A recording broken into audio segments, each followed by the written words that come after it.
मेरा नाम जिया है। मैं एक गरीब परिवार से ताल्लुक़ रखती हूँ। मेरी ससुराल में जॉइंट फैमिली थी और हम सब लोग एक साथ मिलकर रहा करते थे।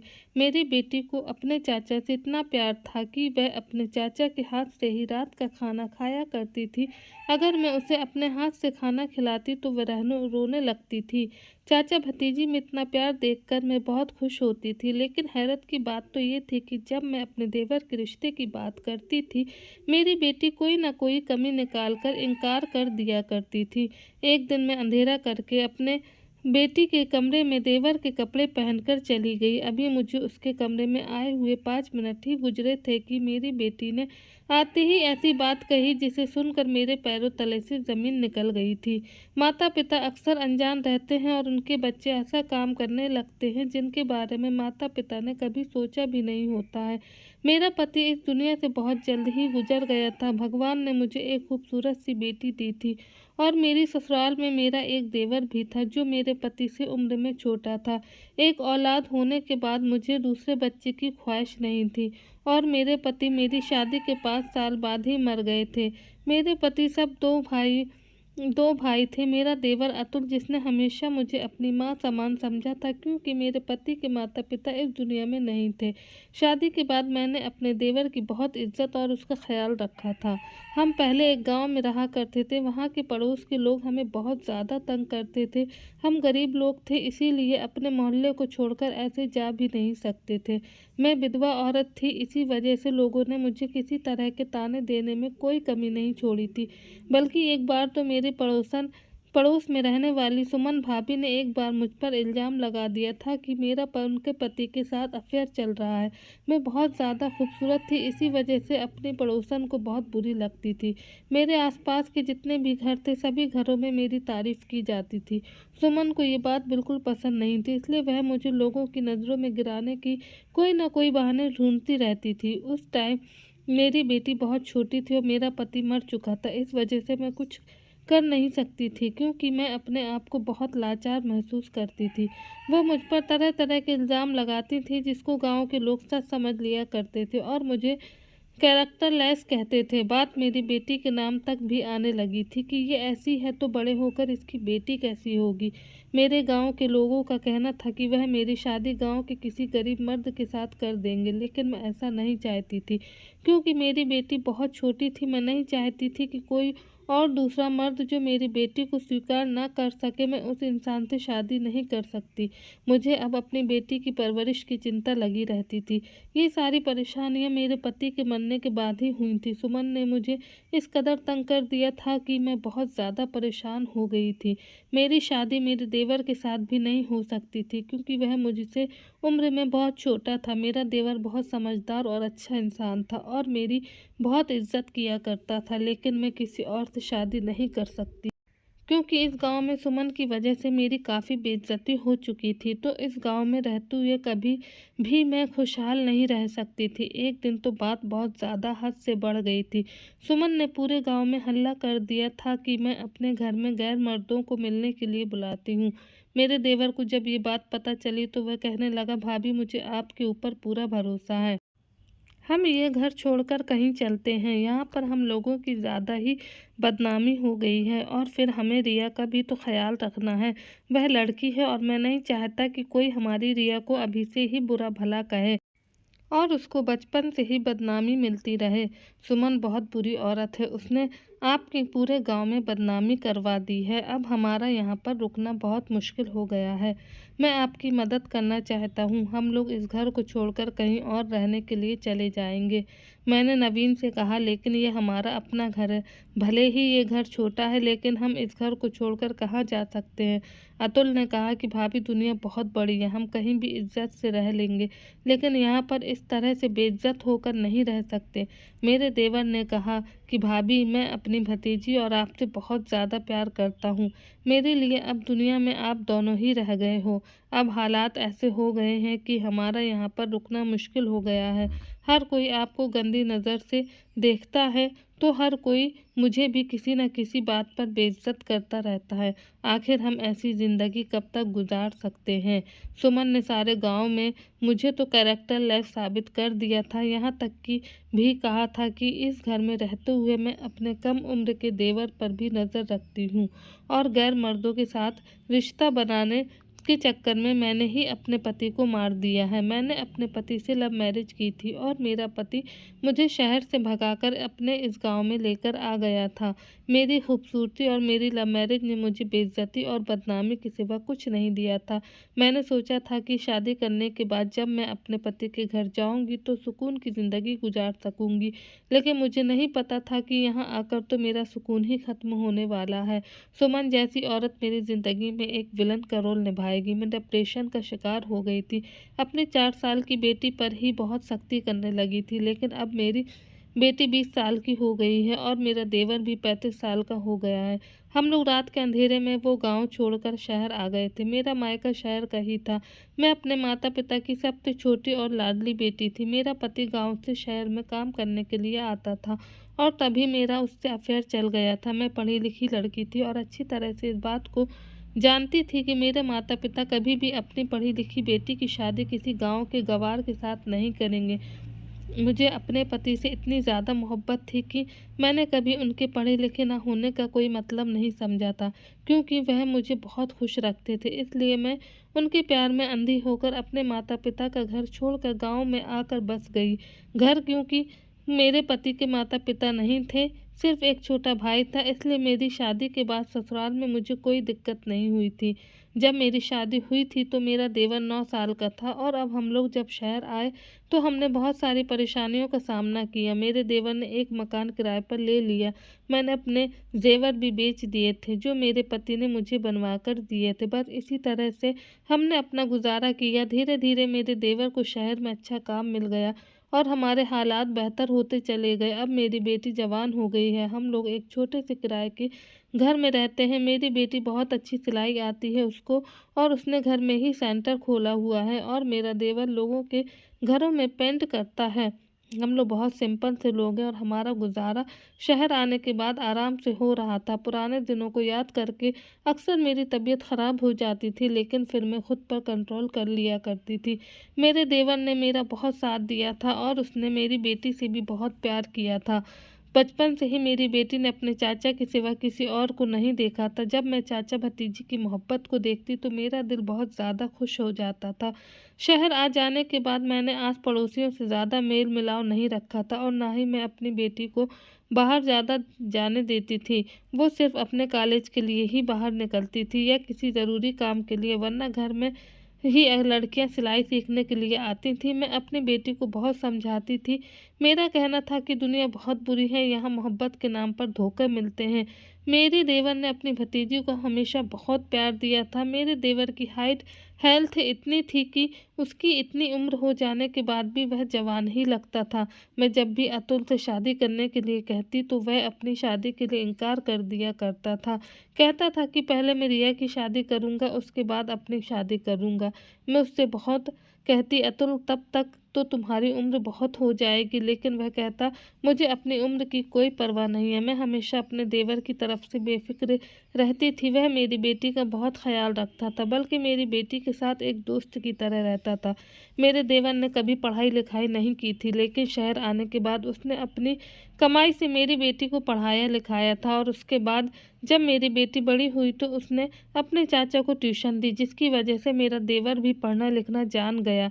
मुझे इन दोनों का प्यार देखकर बहुत खुशी होती थी, लेकिन फिर कुछ अजीब होने लगा था। इतना अजीब कि मैं हैरान और परेशान रहने लगी थी। मेरी बेटी मेरे हाथ से खाना खाया करती थी, लेकिन कुछ दिनों से वह जिद कर रही थी कि वह खाना खाएगी तो अपने चाचा के हाथ से ही खाएगी। मैंने अपनी बेटी को समझाया कि तुम्हारे चाचा सो गए हैं, सुबह उनको काम पर भी जाना होता है, इसलिए वह जल्दी उठते हैं। तुम खाना खा लो और सो जाओ। लेकिन उसका कहना था कि चाचा को ही बुलाओ, मैं अपने चाचा के हाथ से ही खाना खाऊंगी। मुझे उसकी बात पे गुस्सा आ गया। मैंने उससे कहा, ये क्या हरकतें हैं, छोटे बच्चों की तरह जिद लगा रखी है। इतनी ही देर में मेरी कड़क आवाज़ सुनकर मेरा देवर भी रिया के कमरे में आ गया था। शायद मेरी कड़क आवाज़ ने उसको जगा दिया था। उसका कहना था कि भाभी आप क्यों शोर कर रही हो। मैंने उसको बताया कि ये ज़िद कर रही है कि इसको तुम्हारे हाथ से ही खाना खाना है। मेरी ये बात सुनकर अतुल हंसने लगा और कहने लगा, इतनी सी बात है, कोई बात नहीं, मैं रिया को अपने हाथ से खाना खिला देता हूँ। रिया ने अतुल के हाथ से खाना खा लिया और अतुल रिया के कमरे में ही लगभग 1 घंटे तक बैठा रहा। रात के 11 बज चुके थे। मैंने कहा, खाना खिलाते खिलाते तुमने पूरा 1 घंटा लगा दिया है। सुबह तुम जल्दी भी उठते हो, इस तरह से इतनी रात तक जागोगे तो फिर कैसे सुबह को आँख खुलेगी। तो वो कहने लगा, भाभी हम चाचा भतीजी बातें कर रहे थे, बस बातें करने में ही कुछ टाइम लग गया था। मैंने अतुल से कहा, बातें करने में टाइम खराब मत किया करो, चलो जाकर सो जाओ। मुझे बड़ी हैरानी हो रही थी कि अचानक रिया को क्या जिद लग गई है कि उसको अपने चाचा के हाथ से ही खाना खाना है। फिलहाल ये बात कई दिनों तक इसी तरह से चलती रही, लेकिन ये एक दिन की बात नहीं थी। अब रिया रोज़ यही करने लगी थी कि अपने चाचा के हाथ से ही खाना खाया करती थी और अतुल उसको खाना खिलाने के बहाने 2 या 3 घंटे से पहले उसके कमरे से बाहर नहीं निकलता था। मुझे लगा कि शायद वह दोनों आपस में टीवी देखते होंगे जिसमें वह बिजी हो जाते होंगे, लेकिन जब मैंने एक दिन जाकर देखा तो ऐसा कुछ भी नहीं था। कमरे में बस बैठे दोनों बातें ही कर रहे थे।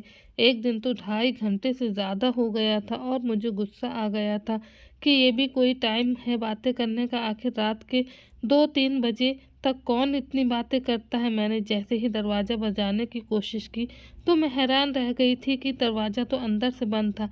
मैंने ज़ोर ज़ोर से दरवाज़ा पीटना शुरू कर दिया और दरवाज़ा खुलते खुलते 10 मिनट लग गए थे। मैंने कहा, ये दरवाज़ा अंदर से बंद क्यों किया था और फिर मैं कितनी देर से दरवाज़ा बजा रही हूँ, क्या दरवाज़ा खोलने में इतनी देर लगती है। तुम दोनों दरवाज़ा बंद करके अंदर क्या कर रहे हो, भला ये भी कोई तरीका है। अतुल ने कहा, भाभी दरवाज़ा शायद गलती से बंद हो गया होगा, हम लोग टीवी देख रहे थे इस वजह से हमें आवाज़ नहीं आ सकी। मैंने कहा, तुम लोग रात के 3 बजे टीवी देख रहे हो, ये भी कोई टाइम है टीवी देखने का। और तो और तुम लोग वीआईपी घर में नहीं रहते हो जहाँ पर ऑटोमेटिक लॉक लगे हो। ये ऑटोमेटिक दरवाजे नहीं हैं जहाँ पर कुंडी खुद ब खुद लग जाएगी। मैंने अपने देवर से कहा, जाओ जाकर अपने कमरे में सो जाओ और आइंदा दोनों ऐसी हरकतें ना करना। मैं अपनी बेटी को भी डांट लगाई थी। मेरी बेटी की पढ़ाई पूरी होने वाली थी, अब उसकी शादी की उम्र हो चुकी थी। मैं नहीं चाहती थी कि अब वो किसी गलत काम में पड़ जाए और इसलिए मैं जल्द से जल्द उसकी शादी करना चाहती थी, जबकि मेरी शादी भी कम उम्र में ही हो गई थी। मैंने एक रिश्ते वाली से कहा हुआ था, वो मेरी बेटी के लिए अच्छा सा रिश्ता लेकर आई थी और लड़के की माँ को भी साथ लेकर आई थी। लड़के की माँ ने मेरी बेटी को देखा और 2-3 सवाल किया। इसके बाद मैंने अपनी बेटी को कमरे में भेज दिया। मेरा देवर काम पर गया हुआ था, लेकिन ना जाने वह काम छोड़कर कैसे घर पर आ गया था और उसने घर आते ही लड़के वालों से बहुत बदतमीजी शुरू कर दी और उन लोगों से कहने लगा कि ये लड़की ठीक नहीं है और ना ही इसने आपके लिए नाश्ता बनाया है। ये नाश्ता सब मार्केट से आया हुआ है, उससे तो कुछ भी नहीं आता है और वह लड़की बिल्कुल जाहिल है। और कहने लगा कि ये लड़की हर किसी से लड़ाई झगड़ा करती रहती है। अभी कुछ दिनों पहले अपने कॉलेज में अपनी टीचर का सर फोड़कर आ गई है। आप यकीन नहीं करोगी भाभी जी, हमारे घर में तो पुलिस भी आ चुकी है। जैसे तैसे हमने इस केस को रफा दफा किया था। वो औरत बड़ी हैरानी से मेरे देवर की तरफ देख रही थी और बार बार मुझे भी देख रही थी। मैं बहुत परेशान हो गई थी और ये सोच रही थी कि अतुल ये क्या तमाशा बना रहा है और बोलता ही चला जा रहा है, जबकि इस बात में कोई भी सच्चाई नहीं थी। वह भी जानता था कि वह झूठ बोल रहा है। ना जाने क्यों वह लड़के वालों से झूठ बोल रहा था। मेरी बेटी ने कभी किसी भी टीचर का सर नहीं फोड़ा था, यहाँ तक कि उसने तो कभी स्कूल में किसी से बदतमीजी भी नहीं की थी। मुझे अतुल से ऐसी उम्मीद बिल्कुल भी नहीं थी। ना जाने इस लड़के को क्या हो गया था। मैं ये देखकर खुद हैरान हो गई थी कि कहीं ये नशा करके तो नहीं आया है। तभी लड़के की माँ कहने लगी, ऐसी बदतमीज लड़की से हमें रिश्ता नहीं करना है, और वह बहुत सारी बुरी भली बातें सुनकर हमारे घर से चली गई थी। जैसे ही वह लोग चले गए थे, उनके जाने के बाद मैंने अतुल से सवाल किया कि तुमने ये सब कुछ क्यों किया। तो अतुल कहने लगा, भाभी अपने आपने इन लोगों की शक्ल देखी थी? ये लोग कहीं से भी ढंग के नहीं लग रहे थे। मैं अपनी इकलौती भतीजी की शादी ऐसे लोगों के साथ नहीं करूँगा। मुझे लड़का बिल्कुल भी पसंद नहीं है। आपने देखा हमारी रिया कितनी खूबसूरत और कितनी कम उम्र की है, जबकि इनका लड़का तो कितना उम्र दराज लग रहा था। मुझे ये लड़का बिल्कुल भी पसंद नहीं आया था, इसीलिए मैंने ऐसा कहा। मैंने अतुल से कहा, पागल लड़के, तुम एक बार मुझसे भी तो पूछ सकते थे। तुम्हें इतना तमाशा लगाने की क्या ज़रूरत थी? तुमने उन लोगों को बुरा नहीं कहा, बल्कि उन लोगों के सामने अपनी ही भतीजी की इंसल्ट कर दी। अब देखो ये लोग कहीं और जाकर हमारी बेटी के बारे में ऐसी बातें करेंगे तो फिर हमारे घर पर रिश्ते ही नहीं आएंगे। अतुल कहने लगा, ऐसा कुछ नहीं होगा भाभी, जैसा आप सोच रही हो। मैंने ऐसा इसलिए किया कि ऐसे घटिया लोग हमारे घर पर दोबारा रिश्ता लेकर ना आ सकें। और आप तो इन लोगों पर इतनी फिदा हो रही थी सिर्फ उनके घर और जायदाद को देखकर। ये तो देखो कि हमारी रिया कितनी खूबसूरत और प्यारी है, और उस लड़के की शक्ल से ही लग रहा था कि वह ठरकी है। और उसकी माँ को देखा आपने, कितनी चालाक औरत लग रही थी। मैं अपनी रिया को किसी ऐसे लड़के के हवाले नहीं करना चाहता। मुझे अतुल की इस हरकत पर बहुत गुस्सा आ रहा था, लेकिन अब जो हो चुका था हो गया था। उन लोगों से दोबारा बात करने का कोई फ़ायदा नहीं था। अगर मैं कहती कि मेरा देवर मजाक कर रहा है, तब भी वह लोग मेरी बात को नहीं मानते। शाम के टाइम पर अतुल और रिया आंगन में बैठे हुए समोसे खा रहे थे और खूब खुल कर हंसी मजाक कर रहे थे, जबकि मेरा मूड बहुत ख़राब था। ना जाने उनको किस बात की खुशी थी। एक दिन मैं अपनी बेटी के कमरे की सफाई कर रही थी और वह कॉलेज एग्ज़ाम देने के लिए गई हुई थी, तो उसका मोबाइल घर पर ही रह गया था। मैं उसके कमरे में ही मौजूद सफाई कर रही थी, तभी अचानक रिया के मोबाइल पर किसी का फ़ोन आने लगा। मैंने जब कॉल रिसीव किया तो रिया के कॉलेज की एक फ्रेंड बोल रही थी। वह कहने लगी, आंटी, इतने दिनों से रिया की तबीयत कैसी है? अब रिया ने कॉलेज में एप्लीकेशन लगाई हुई है और बताया था कि उसकी तबीयत ठीक नहीं है, इसीलिए उसे 2 दिन की छुट्टी चाहिए। मैंने उसको बताया कि बेटा, रिया तो कॉलेज ही गई हुई है, उसने कोई एप्लीकेशन नहीं दी है, और बल्कि उसकी तबीयत भी बिल्कुल ठीक है। उसने कहा, नहीं आंटी, उस एप्लीकेशन पर तो आपके भी साइन थे। रिया ने तो मुझे बताया था कि कॉलेज में एग्ज़ाम चल रहे हैं और वह एग्ज़ाम देने के लिए ही कॉलेज गई हुई है। लेकिन उसकी सहेली ने बताया कि नहीं आंटी, कॉलेज में एग्ज़ाम नहीं चल रहे हैं, बल्कि काफ़ी दिनों से रिया कॉलेज आ ही नहीं रही है। मैं बहुत परेशान हो गई थी कि न जाने मेरी बेटी ये क्या कर रही थी। घर से तो रिया कॉलेज का कहकर ही निकलती थी, फिर वह कॉलेज क्यों नहीं जा रही थी? मैंने उसकी सहेली से बोल दिया था कि तुम उसको मत बताना कि तुम्हारी मेरी बात हो गई है, और कॉल कट करके मैंने रिया का मोबाइल वहीं उसके कमरे में ही रख दिया था। शाम को मैं अतुल और रिया को बुलाया और कमरे का माहौल बिल्कुल अदालत जैसा बना हुआ था। मैंने रिया को उसकी दोस्त की कॉल के बारे में खुद ही बता दिया और सब पूछे कि से सब क्या है, और तुम कॉलेज के बहाने कहाँ जाती हो? तुम्हारी सहेली बता रही थी तुम लगभग 5 दिन से कॉलेज नहीं जा रही हो, और तुमने एप्लीकेशन भी दी हुई है जिस पर तुमने मेरे फर्जी साइन कर दिए हैं। हिम्मत कैसी हुई तुम्हारी झूठ बोलने की और मेरे नाम से सिग्नेचर करने की? तुम ये सब कुछ क्या कर रही हो?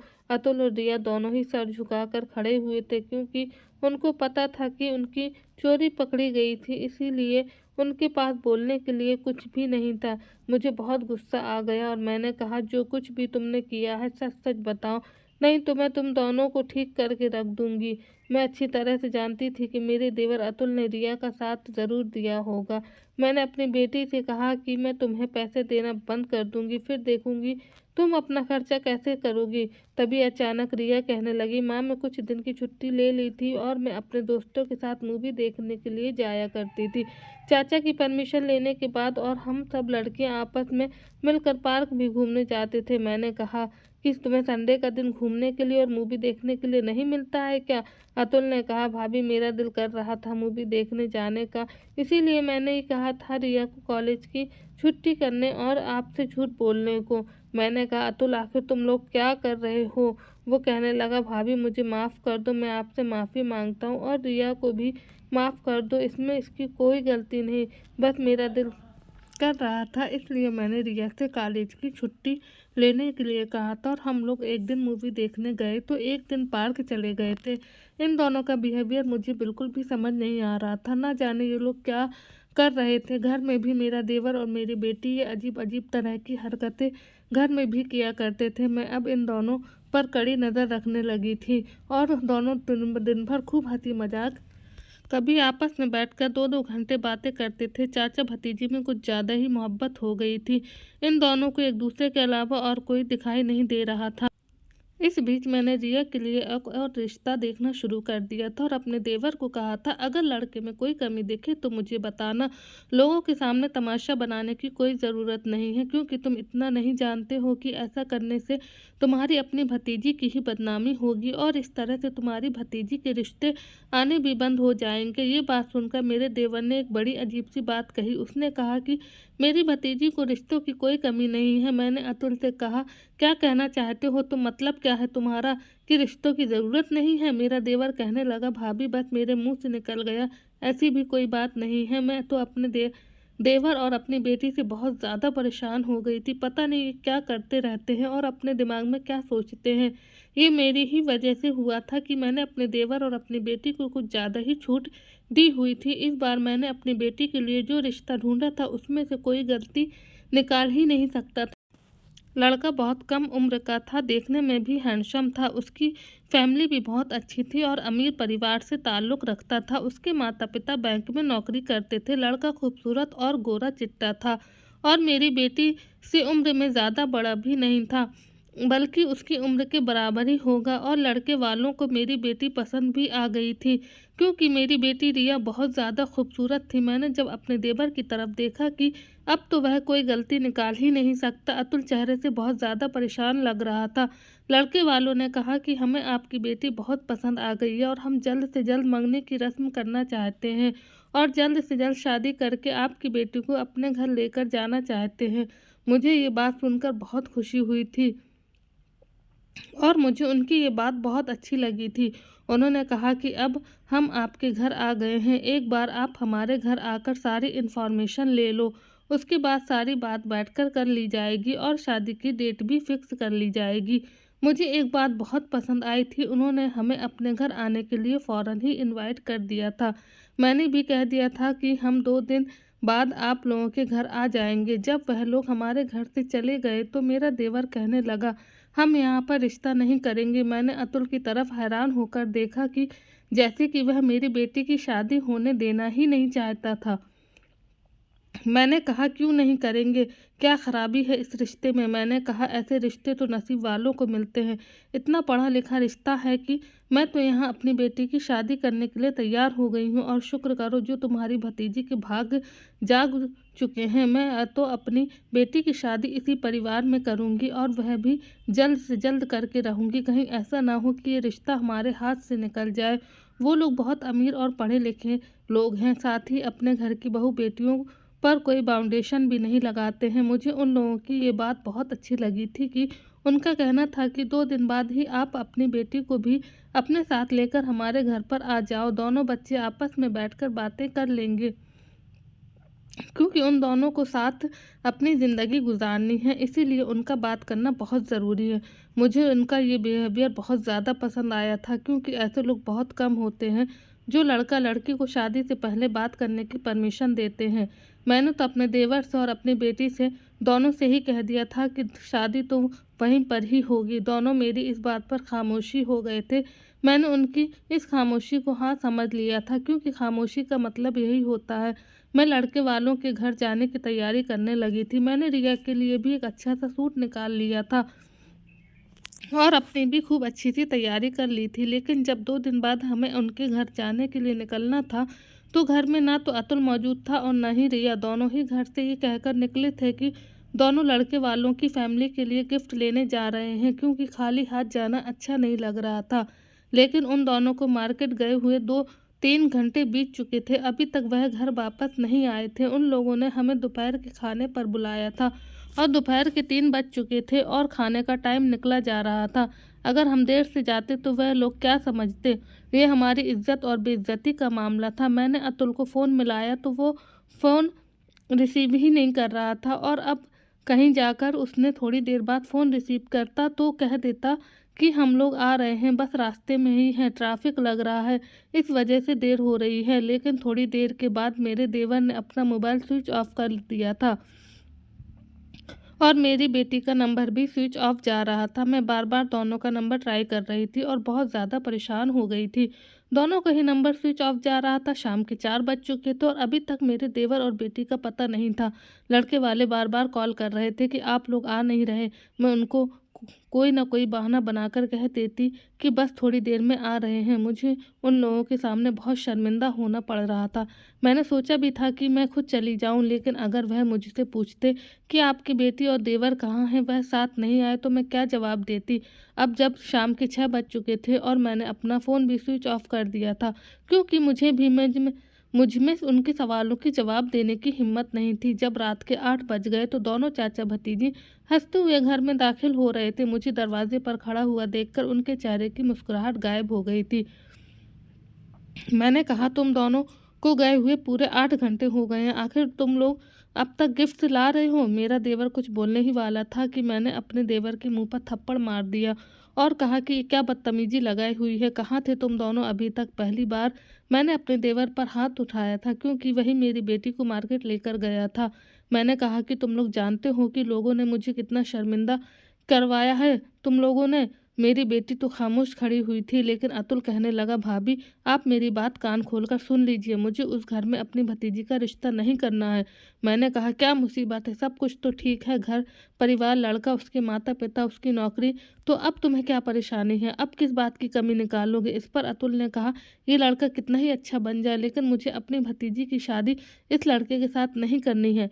रिया की मुझे किसी से भी शादी नहीं करनी है। और ये कहकर वे दोनों घर के अंदर चले गए और अपने अपने कमरों में जाकर बंद हो गए। मेरे देवर ने कभी भी मुझसे ऊंची आवाज़ में बात नहीं की थी और कभी वह मेरी मर्जी के खिलाफ नहीं गया था। फिर आज इसको क्या हो गया था। मैं सारी रात जागती रही और परेशान थी। मैंने ये भी देखा था कि कभी अतुल मेरी बेटी के कमरे में सारी रात नहीं बैठा था। न जाने ये लोग आपस में क्या खिचड़ी बना रहे थे। एक दिन मैंने रिया से कहा कि तुम मेरे कमरे में जाकर सो जाओ, मुझे आज तुम्हारे कमरे की सफाई करनी है। रिया मेरे कमरे में जाकर सो गई थी। मैंने रिया जैसा सूट पहन लिया था और उसके कमरे में जाकर बेड पर लेट गई थी। ऐसे बिहेव कर रही थी जैसे मैं गहरी नींद में सो रही हूँ। मेरे जाने के लगभग 1 घंटे बाद अतुल भी रिया के कमरे में आ गया था और उसने अंधेरे में मेरे करीब आकर कहा, क्या हुआ, आज इतनी जल्दी सो गई हो, आज तो बहुत सारा काम करना है। मैं ऐसे एक्टिंग कर रही थी जिसकी जैसे मैं जाग गई हूँ, लेकिन मैंने अपना चेहरा ढका हुआ था और कमरे में अंधेरा भी था, जिस वजह से मेरा देवर मुझे पहचान नहीं सका था। मेरा देवर कहने लगा, अभी सिर्फ 24 घंटे ही बाकी हैं, फिर हमें किसी से भी डरने की या छुपाने की कोई ज़रूरत नहीं है। हम जो करेंगे खुल्लम खुल्ला करेंगे और भाभी भी हमें नहीं रोक पाएंगी। आज मैं इतना खुश हूँ कि तुम्हें क्या बताऊँ। मैं सोच भी नहीं सकता था कि हम कितने खुशकिस्मत हो सकते हैं। मैंने तो अपने फ्यूचर के सपने भी देखने शुरू कर दिए हैं और तुम देखना, शादी के बाद हमारी ज़िंदगी बहुत आसान और हसीन हो जाएगी। शादी की बात सुनते ही मेरे पैरों तले से ज़मीन निकल गई थी। बात सुनते ही मेरे पैरों तले से ज़मीन निकल गई थी। आखिर मेरा देवर ये किस तरह की बातें कर रहा था, वो भी अपनी बेटी जैसी भतीजी के साथ। वो कहने लगा, तुमने अपने शादी के कपड़ों का इंतज़ाम तो कर लिया है ना, ऐसा ना हो कि आखिरी टाइम पर तुम शॉपिंग करने की ज़िद करने लगो। मैंने तो अपनी शॉपिंग करनी शुरू कर दी है। जैसे ही मेरे देवर ने ये बात कही तो मैं झटके से उठ गई और मैं लाइट ऑन कर दी और अपने देवर के मुंह पर थप्पड़ दे मारा और उससे कहने लगी कि तुम ये किस तरह की घटिया बातें कर रहे हो। तुम किसी से शादी करना चाहते हो और तुम किसकी शादी पर कपड़े पहनने की बात कर रहे हो। ये सब तुम क्या कह रहे हो अतुल, बताओ मुझे, आज मैं सारी सच्चाई जानकर ही रहूँगी। मेरे शोर की आवाज़ सुनकर रिया भी वहाँ पर आ गई थी और आकर मेरा हाथ पकड़ लिया और कहने लगी, माँ चाचा को मत मारो, मैं आपको सब कुछ सच सच बताती हूँ। मैंने अपनी बेटी से चिल्लाते हुए कहा, हाँ बताओ, तुम क्या बताना चाहती हो और क्या समझाना चाहती हो। मैंने तुम लोगों को ज़रूरत से ज़्यादा प्यार दिया है, इसी बात का तुम लोगों ने फ़ायदा उठाते हो। ये रिश्ता हमारे लिए बहुत अच्छा था, तुम्हारे चाचा कहीं भी तुम्हारा रिश्ता होने ही नहीं देता है। तुम लोग घर से गायब हो जाते हो और अब यहाँ बैठकर ये तुम्हारा चाचा किस तरह की बातें कर रहा था। आखिर ये सब कुछ क्या हो रहा है? प्लीज़ तुम दोनों को मेरी कसम है, मुझे सब कुछ बता दो, नहीं तो मैं अपनी जान ले लूँगी। मैं अपने होश में बिल्कुल भी नहीं थी और जो मेरे मुँह में आ रहा था कहे जा रही थी।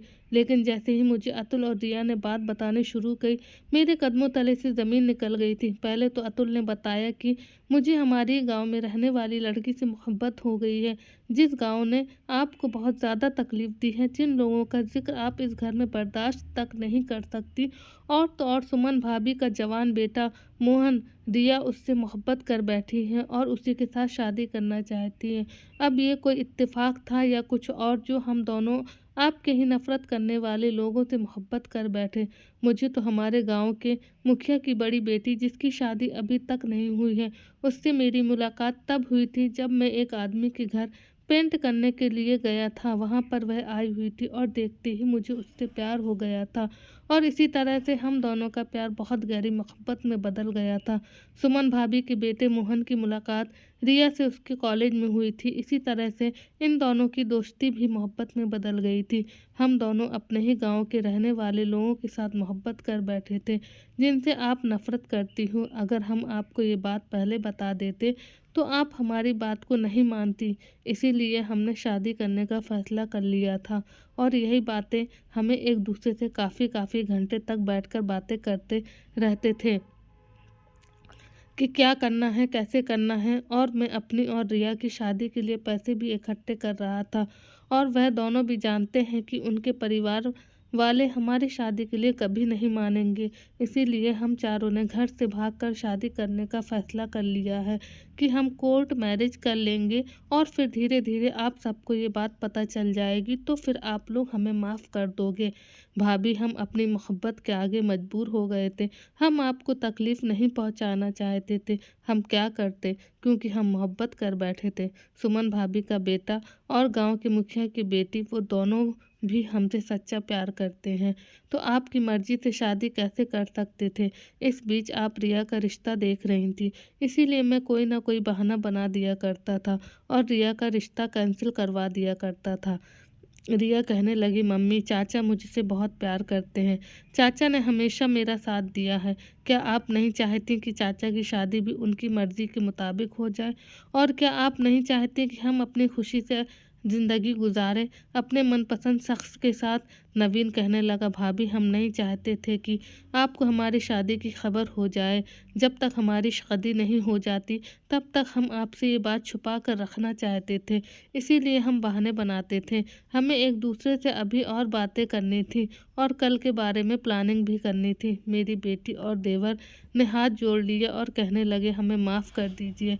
आपको ये सब सुनकर बहुत दुख होगा कि कल हमारी शादी है। रिया कहने लगी, माँ, आपने ही तो मुझे सिखाया था कि मेरा इस दुनिया में पिता नहीं है, लेकिन पिता, दोस्त और भाई जैसे चाचा मुझे भगवान ने दिए हैं। इसीलिए हम एक दूसरे की मदद करते थे। हमने एक दूसरे की मर्जी से लाइफ पार्टनर पसंद किया है। गांव का माहौल अब बिल्कुल बदल गया है, क्योंकि सुमन आंटी को गुजरे हुए कई साल हो चुके हैं। अब सब सुधर गए हैं। कोई भी अब आपको वहाँ कुछ नहीं कह सकता, क्योंकि पहले लोग आपकी लाचारी का फ़ायदा उठाया करते थे।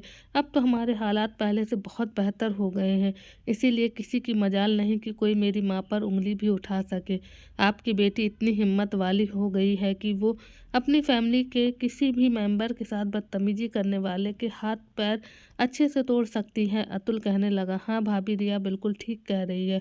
सुमन भाभी का बेटे मोहन बहुत अच्छा और पढ़ा लिखा लड़का है। वो यही अपने शहर में ही नौकरी करता है, अच्छा कमाता है, अच्छा खाता है। मोहन के माता पिता दोनों ही इस दुनिया से जा चुके हैं। अब हमारी रिया को वहाँ किसी चीज़ की कोई कमी नहीं होगी। उसका घर भी अब पहले जितना छोटा नहीं रहा। उसने अपनी कमाई से घर को बड़ा कर लिया है और मुखिया की बेटी की उम्र मेरी जितनी ही हो गई है। मुखिया जी के मरने के बाद उसकी सौतेली माँ ने आज तक उसकी शादी नहीं की, इसीलिए मैं उससे शादी करना चाहता हूँ। वो मुझसे बहुत प्यार करती है। मैं उसे अपने घर की इज्जत बना लूँगा और मुझे पता है आप उसे बहुत खुश रखेंगी। वो दोनों बोलते जा रहे थे और रोते जा रहे थे। ये बात तो सच थी कि ये लोग अगर मुझसे सच बताते तो मैं कभी भी हाँ नहीं करती और उस गांव से कभी उनको नाता जोड़ने नहीं देती, लेकिन शायद सही कहते हैं, आप जो नहीं चाहते हैं वही आपके साथ हो जाता है।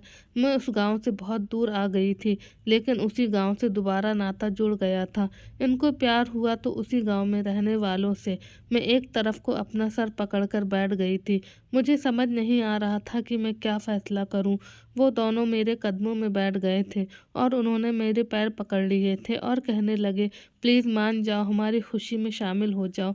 हम उन दोनों के बिना खुश नहीं रह पाएंगे। अगर आप चाहती हो कि हम आपकी मर्ज़ी के मुताबिक शादी कर लें तो आप जहाँ कहेंगी कहोगी वहीं पर हम शादी कर लेंगे, लेकिन हम खुश नहीं रहेंगे। मैंने उन दोनों को सर पर हाथ रखा और कहा कि तुम्हें क्या लगता है कि मुझे तुम लोगों की खुशी की कोई परवाह नहीं है? हम लोगों की खातिर ही तो मैं उस गांव से निकल कर यहाँ आ गई थी और तुम दोनों की वजह से ही मैंने दूसरी शादी भी नहीं की थी। मैंने अपनी सारी ज़िंदगी तुम लोगों के हवाले कर दी थी।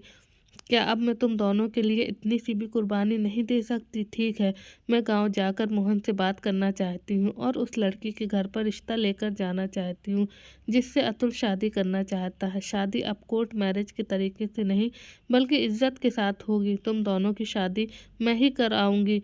तुम्हें कोर्ट मैरिज करने की कोई ज़रूरत नहीं है। वो दोनों रोते हुए मेरे गले लग गए थे।